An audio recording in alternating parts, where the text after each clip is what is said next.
since there's ample documentation for these bottom three bullets, I'm going to focus actually on the system contribution for this video.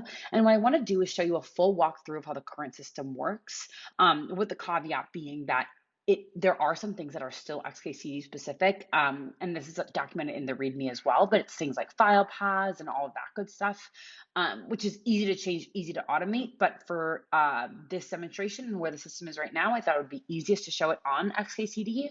But what I'm going to do is I'm going to start with a fresh download of XKCD, show you how the how the instrumentation works. There's actually two parts of the instrumentation, so I'll show you how that works. Step by step all the way through from a fresh download of XKCD. Okay, so the first steps to all of this is documented in the README on NU Delta, the Scaffolded Exercises project on the GitHub.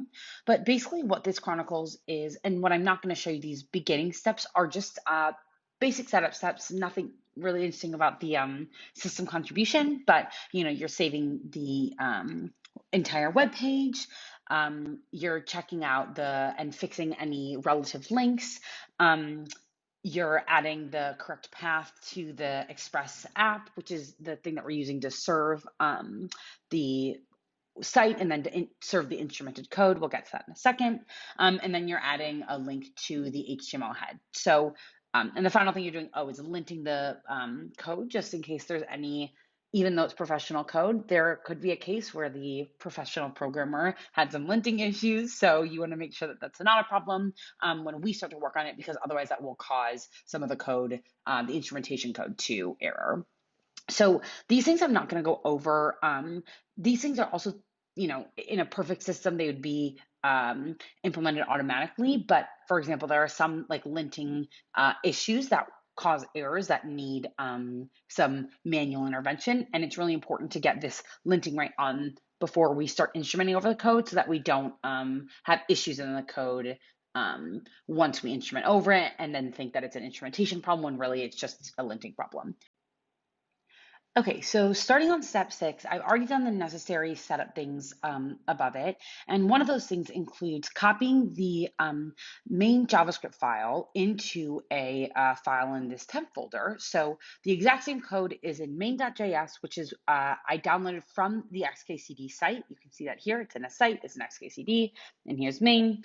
And then I've copied that exact same file code into a file called XKCD src. So the first thing I'm going to do is run node, as it says here, node rewrite code.js. So I go node rewrite code.js. Okay, so it prints out a bunch of stuff, but the more important thing is if you go here, you can see updated XKCD src was automatically generated. This was not there before.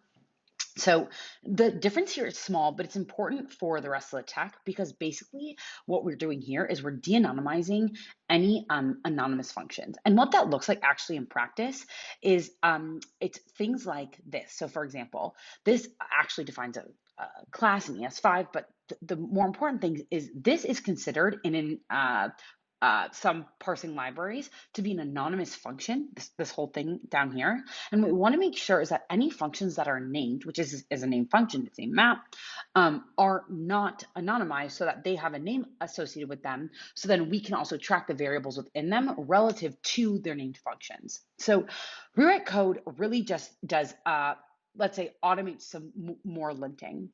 But now that we have updated XKCD src.js, now what we're going to do is we're going to run node create state manager, which will be run on this updated XKCD src code, and we'll generate our final file that we're actually going to run. And we're going to see this is going to add all the instrumentation that allows us to create the state manager, and also gives us information about code breakdown stuff. So we'll get to that in a second. But first, let's run node create state manager.js.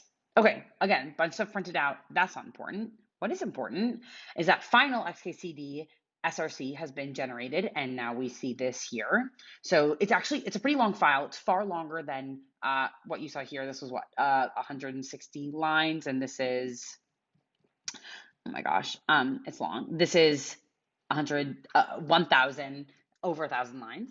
So what we're going to do now is we're going to copy all this information into main.js Don't forget, we have a copy of main.js in xkcd src, so it's not a big deal.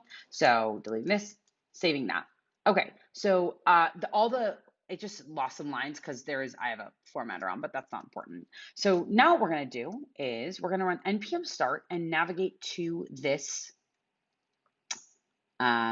localhost link. So I'll show you what it looks like when I run npm start. Okay, example app listening here. So let's go here. And then we're gonna go to xkcd.com. There. Okay, so it looks like what we remember xkcd normally looks like. There's this button that was added in one of the earlier steps in scaffolded exercises, and that's we'll get to what that means. But what's more important is, let's go to the console. So we're seeing a bunch of stuff which we can ignore for now. But now I'm going to start moving the screen around. You're going to notice a little bit of a lag, and that's just because there's a lot of instrumentation code, but that's okay.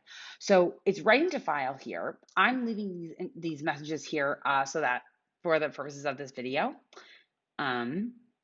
this is that error you saw was an xkcd error. But what this writing to file is doing is actually writing every single time a function is getting called, it's writing it to a run log file, which I'll show you here. So what I'm going to do is I'm going to press this purple button. And what this does is it downloads all of the information that I just collected from the instrumented code running in my browser. Okay, I click this file. Now I see data's in directory, exercise data, this timestamp key. So I open this up, I go here, and what I can see is what these run log looks like. So this was the order every single piece of the code was run in throughout the entire run that we just watched. And this is going to be really important for us to be able to do the exercise breakdown. So now that I have this information, really good, we're going to move on to the second instrumentation. So we have all this information from the first instrumentation, which tells us about what ran when and how many times something ran, which you can see in something like a call count here. So you can see all the different methods and functions, how many times they were called. And this is all going to be important for us being able to figure out, okay, what should the order of the exercises be based on metrics that I defined and then in winter quarter and then cemented in spring quarter. So now let's look at what the second instrumentation looks like. So one thing that I do want to show you here is what the state manager actually looks like. So for example, why the state manager is so important is because it gives us the value of any variable in the program, regardless of whether it's in the current scope or not. So you never have to hit a breakpoint in order to see. And that's really valuable for the exercises that we're creating so that a learner can see the live values of the variables that are included in the current code that they're looking at for an exercise. So this is what the state manager looks like, and it's always updating, but you can see it here. So it has all these different program variables, things that are null or things that are actually never assigned. So this is an example of a function that's never actually called, so it is never assigned. The first value in the ones that are assigned is whether or not this item is a DOM object, and the second thing is its current value. And some variable that we all probably remember very well, and that changes a lot, is the state manager's, is the map's position. And so that is actually program map position here. So this is a key. And what I'm going to do is I'm going to show you what its current value is. So state manager, here is the program map position. It's at negative 70,000, negative 27,000. I'm going to move it, and then I'm going to show you the number again. So remember, negative 70,000, negative 27,000. If the state manager works correctly, you're going to see a different value now. Okay, so now we go.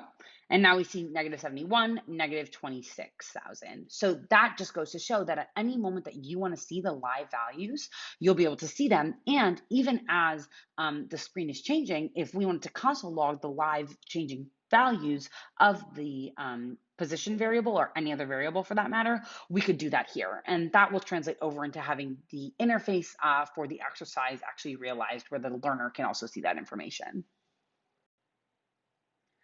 Okay, so now that we've downloaded that data about the run information, the instrumentation data that we got from pressing that purple button up at the top, now the next thing that we're going to do is we're going to run identify code classification main.js. And we're changing the timestamp key to be that the information about where the files were written. So you can either copy this number here or you can copy it in the console. So I put it here in the timestamp key. And then what I'm going to do is I'm going to run node identity classification. What that is going to do, it's going to create a new file. So this is the final thing. It's called second instrumentation xkcd.src.js. And what this is doing, and I'll show you here maybe as an example, is the last piece of information that we need to create a code breakdown is information about whether a piece of code is a user or a modifier of the DOM object in question. So every time there's a DOM object that is user referenced in the source code, we add a previous copy of that object and then a current copy of that object. And then we're comparing if those two elements are the same. So if any of the properties are not the same of the current one from the previous one, then we know that the code that ran between the current and the previous, that is modifier code. Otherwise, if the DOM objects are the same, then we know that it's user code. And that is really important information for us to be able to break down the source code. So I'm going to copy this into main.js.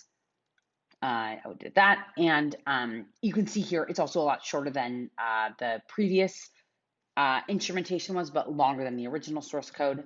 And now I'm going to run npm start again. The last piece of information we have to collect is we actually have to let this code, we have to let this instrumented code run. So we interact with the site again. You notice here we're not seeing as much of a lag. You're seeing some of the console log of the information where true means that if they are the same, then that's user code. So map at line 92 is user code, whereas image at line 97 is modifier code because the current status of the image is not the same as the previous status of the image. So I moved it around a little bit, and now I'm going to press this purple button one more time. And what that is going to do is that puts out a file here. So I'm going to copy this number one more time. Whoop, right here. And now we can go create our exercises. So I go here, and what this is just giving information about true or false. So if it's true, that means user code. If it's false, that means it's modifier code. And now when I go to find exercise order, I'm going to copy that secondary key I just copied into secondary timestamp key. And when I run node find exercise order, I'm going to spit it out into a JavaScript file. And if you look here, now I see here is my order. So here's how it breaks down. Each, this is a console log, but each exercise has exercise info associated with it. So you see the code, you see the location in the run log that this thing was run. I'll show you the run log in a second, but that's just some of the metadata that was created by that first run. You see the previous exercises array location, so you know where the previous exercise is, if applicable, where that occurred in the run of the code. You see the DOM object in question, which here is map. You can see its map here as well. The reasoning for this item being picked, so basically this is just a little bit of a little sentence explaining if the object is a user or if the code is user, modifier, or initializer, the code type, and then the other element included. And I don't want to spend too much time getting into that here, but this is what this looks like. So you can see there's a number of these. So the next exercise would be this. It actually would be all of these because initializer code is grouped together, and this is just setup code. Then we would go to image appending, we go to this tile creation, we go to image loading or remove creation, then image loading, and on until you reach the end of all the code snippets that include a DOM object. And so now here we have an official baked out version with reasoning of why code was selected to be in a specific order.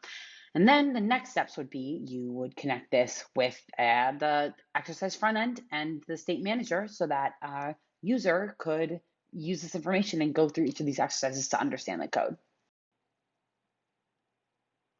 Okay, so that concludes the system demo.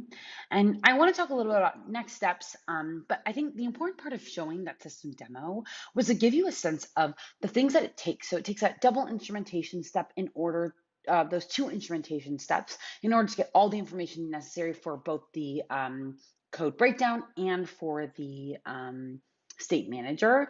But all this information we now have. So, this is really important because this means that now we can have a backend system that can be linked to an interface so that a user could do these exercises, which were generated automatically.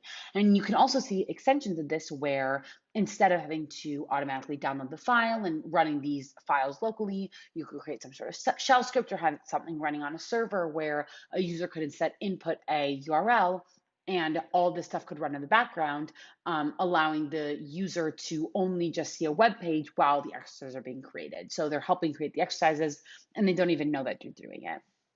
So really excited about where the tech is at this point.